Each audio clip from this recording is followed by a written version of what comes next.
Alright mga ka-good news, may nagtanong sa akin, paano ko malalaman kung tunay ang faith ko? Natanong mo na ba minsan yan? Tunay ba talaga ang faith ko? Save ba talaga ako?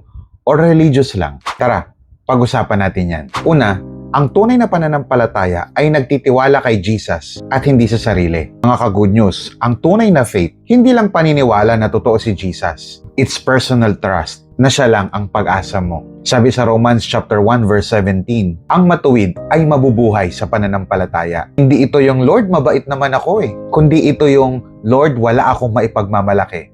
Ikaw lang. Pangalawa, genuine faith produces fruit, not perfection. Now mga ka-good news, linawin natin. Hindi perfect ang tunay na Kristiyano, pero may pagbabago. May conviction na siya sa kasalanan, may repentance, at may desire na sundin ng Diyos kahit mahirap. Kasi ang pananampalatayang walang gawa ay patay. That's according to James chapter 2 verse 17. Mga ka-good news, tandaan, hindi tayo gumagawa ng mabuti para maligtas. Gumagawa tayo ng mabuti dahil ligtas na. Pangatlo, genuine faith perseveres. Yes, may struggles, may doubt minsan, pero ang tunay na faith hindi tuluyang bumibitaw kay Jesus. Sabi sa Philippians chapter 1 verse 6, ang nagsimula ng mabuting gawa sa inyo ay siyang magtatapos nito. Tandaan, hindi hawak ng lakas mo ang kaligtasan.